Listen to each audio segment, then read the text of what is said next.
everyone. In typical scenarios, companies often take considerable time to select the right leadership when expanding to new locations. However, Bitpanda challenged this norm. Following the CEO's announcement of Bitpanda's regional office in the UAE, the company swiftly onboarded three industry leaders, led by Walid Benothman. These additions signify Bitpanda's serious commitment to its expansion plan. Today, I have the pleasure of speaking with Walid Benothman about Bitpanda move to the UAE, its future plans, expansion, and the service this EU-based company will offer in the region. Hello, Walid. Pleasure to have you here. Hello, Walid. It's always a pleasure to be here on your show. It's with great honor, and I'm very humbled to have the opportunity, to share our vision, our ambition for the region. I'm very happy that we have the opportunity to talk about that today. I'm thinking about our audience. Walid talking to Walid, so it would be a nightmare for them. Yeah, they should make a wish. We say that when you are sitting in between two people that have the same name, then you should make a wish, and it's gonna probably happen. So yeah, hopefully a $1 million question then. Yeah. So Walid, before we delve into Bitpanda's venture into the UAE, could you share a bit about your background and your journey into the Web3 space, particularly what led you to join Bitpanda after your time at 1inch Network? I think the next 500 days of our that we are facing right now are the most important 500 days in our life. I think after those 500 days, crypto market is gonna commoditize, and I think this is the last like a bull run, if we can say, where our generation is presented with a unique wealth opportunity. And I think this bull market, the volume and the profile of the user has evolved to a more institutional user. And that's the reason why I made the move to a more traditional player. Bitpanda, I don't think that the next $1 trillion in blockchain is going to be onboarded with retail, but more with institution.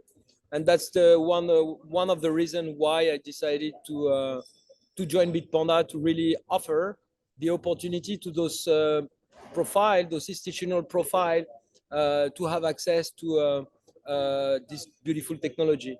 Most of the institution, there's less than 5% of the Fortune 500 company that have exposure or direct implication with crypto. And I think Bitpanda is gonna be a great vehicle for those institutions, to dive into that space. Absolutely. So going back a little bit,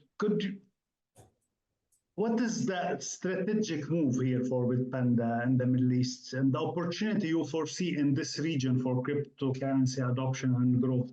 So you're talking about institutional investors, not the retail clients. So somehow you're trying to differentiate the position of Bitpanda from day one. So that's correct. That's correct. So Bitpanda has built a successful business over the last 10 years that is already trusted by millions of retail European investors, and also by some of the largest European banks.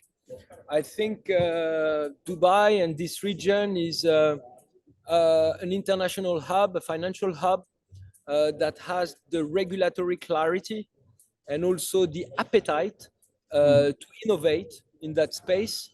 And not only for Dubai, but for the Middle East and Southeast Asian. So Dubai act like a hub.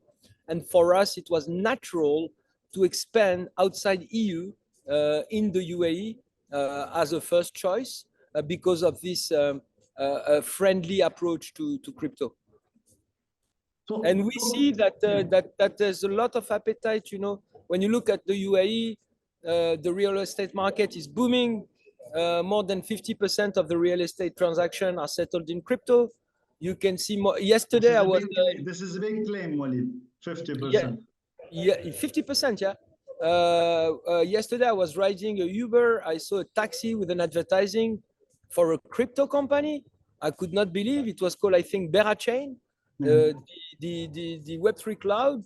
I was in shock. So these countries, I think, has the really the mentality for things to evolve in the right direction. So when talking Bitpanda, so are we gonna see Bitpanda offering the same range of investment options as in Europe? So including the stocks, ETFs, commodities, alongside with digital assets? Yes. So the answer is yes. We are here to represent the full offering of Bitpanda. But as Jeff Bezos widely said one day when he started this company called Amazon, he will do other stuff than selling books online, but he will do it from the position of being number one in the world at selling book online. So I think right now for us, the focus is B2B, and we're gonna start focusing on that. And of course, as we are going through the process for licensing with the local regulator, of course, we'll offer, the stock, the fractionalized stock, the precious metal as well. So you will be starting as a DMCC company offering the traditional kind of investment vehicle and products while waiting the VASP license from VAR. That's right. Yeah, Exactly smart. like that. Not bad. Exactly like that. So we'll focus on a few product lines. So we have a custody solution that is I'm very confident that is one of the most superior tech stack This in is this. this is a company for you registered in UK, right? Yes, that's a company that we acquired in UK, I think 3 years ago. But since then, we have built on top of it. We have about 400 people that works in technology in Bitpanda, and 200 and almost 200 in compliance. So we've been around for 10 years. We've never received any fine. We've never lost any client fund. We've never been in breach. And like I said, German quality, Yeah. it's done Austrian well. quality. So I was gonna ask about this custody license, or are you planning for another custody license in the UAE or Yes, on all as of them, well? all of them, all of the license. We will also offer Sharia compliant Roland. version as well to go after the Islamic banks. Yeah. And also the Islamic world is 1.5 billion. We have offering that can generate 7-8% of yield in the world of Islamic finance. Offering such an asset class, such an instrument is quite unparalleled. So I think we have a lot of compelling reason to pursue the acquisition of those type of license, because there is definitely a market and an appetite for this type of offering. So yeah, of course, we have here a dedicated risk. That's exactly what Walid Rasouli is doing right now, and that's why I'm very happy that I was joined by him, since he has this expertise of interacting with the regulator, these operational skills to incorporate multiple company in the right jurisdiction. So he's also playing a key role together with Nadim, who had tons of experience in the region, tons of experience in the banking space, and also in the crypto space. So I think we complement well each other. We are co-leading this effort. I am not the one leading. I would not have done that without them, and I'm very happy and excited, to be able to work with them again. So gladly. I mean, you're burning my question one after one. So I was gonna ask you about how did you do it? How did you manage to bring those two with you? And I know them both, and especially Nadim. And he was just in the middle of something big in Abu Dhabi, and just he decided to move. I think the reason why is because he sees How? Let's say how. I don't want to speak on Nadim's behalf. How? How did you bring him? Okay. I kindly asked him. I said, please, Nadim, would you like to join me? I'm asking you kindly. And he said, yes. Yeah, That's okay. very simple. That's We know each this other. much We had simple. some history together before in the early days of Ripple. Yeah. And we had history together in the early days of Ripple in the region of Middle East. So we always had in the back of our mind that this intention to work again together, and it almost materialized. Now I can say it almost materialized for us at 1 inch, but then Bitpanda came, and here we are Yeah. at Bitpanda. Great, great. So, given the rapid pace of digital asset regulation in Europe, particularly with MiCA, how much similarity do you see between MiCA and the digital asset regulation or framework in the UAE in general? I think there's lots of similarity, and I think with the expertise that we acquire in the past 10 years, obtaining license in 17 countries in Europe, we are the only crypto service licensed by the BaFin in Germany, for example. I think we can bring a ton of experience and expertise to actually enhance the quality of the legal framework here in the region. I think we always been pro regulation, because being pro regulation, it means being pro customer and being safe. Regulation is not here to restrict innovation, but it is here to give the framework on which we can operate a business where consumer and user are always safe and protected. So I think that's the main essence that we can extract from what we learn with MiCA. That's gonna be in June. For us, it's business as usual, MiCA. It's Yeah. just an extension of. It's actually good news. Imagine we had to maintain 17 licenses in 17 different jurisdictions. Yeah. All of them are in Europe. So we welcome MiCA as a very good consolidation opportunity, basically. And to draw the parallel, of course, we are in permanent contact with the local regulator, and we are sharing with them so they can also get fitted and adapt. I have an opinion about that. So with MiCA, I believe everyone, every regulator around the world, they need to benchmark now with MiCA, taking into account the big space they are covering with the regulation. So, when talk going into details of compliance and so let's say the travel rules, everything. So with MiCA, you can interact easier if you are up to the level of MiCA. So yeah, UAE are doing great job, and we discussed this with regulators, with VARA, with ADGM, and I believe they are in sync somehow, in a way or another. The area, this region has been always on the look, for ID, for innovation, and yeah, for sure, they are looking at what MiCA will offer in terms of regulatory framework, basically. Yeah. So going back to VARA, so why VARA first, not ADGM? This is a question, and maybe with the portfolio, with the services or the products that you're handling, why not even the IFC? And the other question here is, what type of license you will be applying for in the RASP segment as well as in the traditional financing?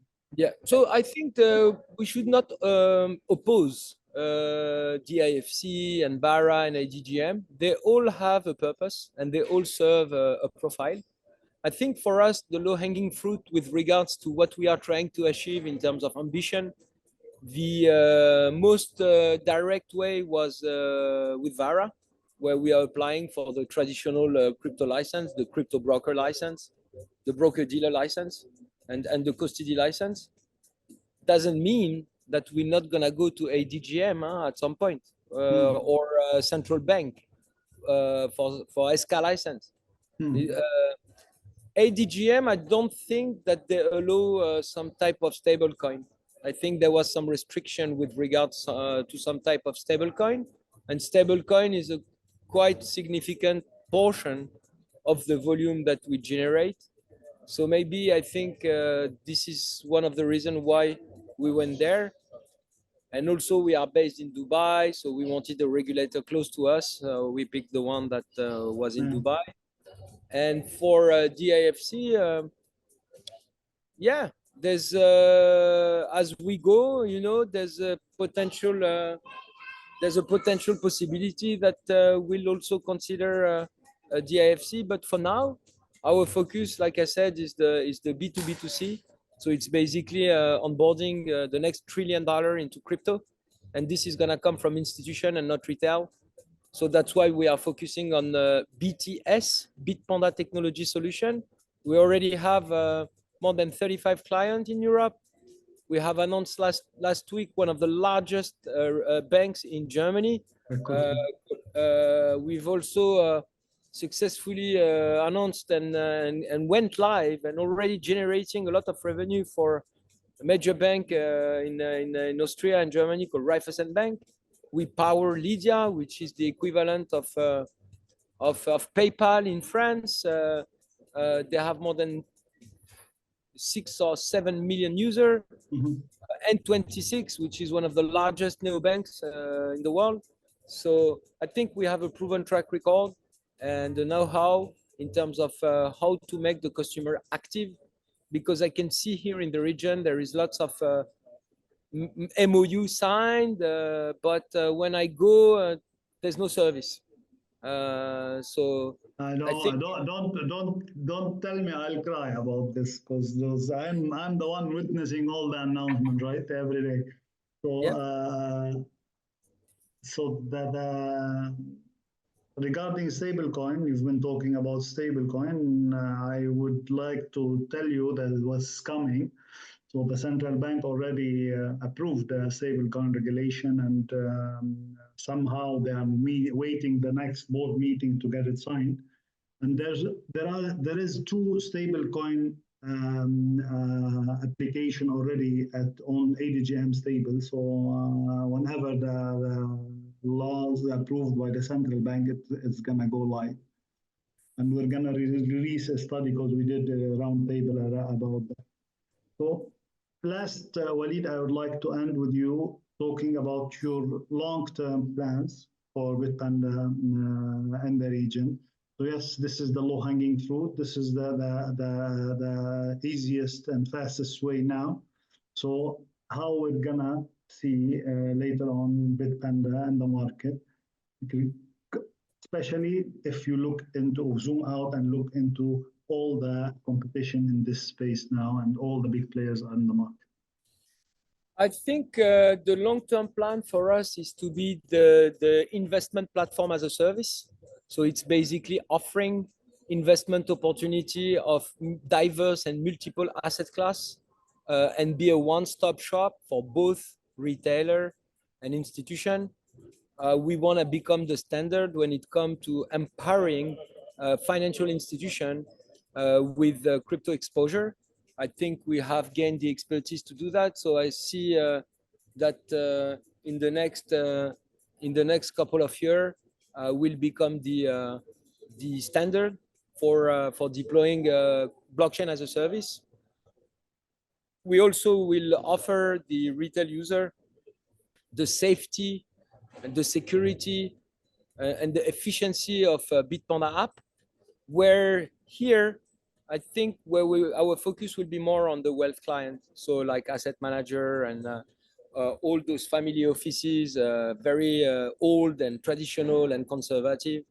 We want to offer them the platform, the right diversification in their portfolio. Exactly. Amazing. That's the long-term plan. So great always to have you on a discussion. I wish I am there to have the tea with you, but unfortunately we're away. So thank you for your time.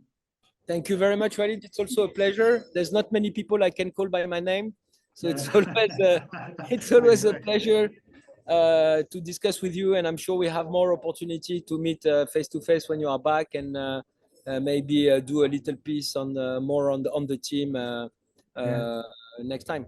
Thank you very much. It's much appreciated. I love Unlock. I think you are a great media. I think you always cover with a sense of professionalism, of transparency. I think Responsibility. exactly, you have like a professional responsibility. You're never chilling anything. You always focus on the fact. So I really appreciate, myself to read Unlock content as soon as I can. So, Pleasure. and also I give it a lot of credibility. So thank you very much for having us. Thank I'm you. sure we'll have an opportunity to have more. Thank you. Enjoy, and I'll see you soon when you're back to Dubai. Bye. Bye.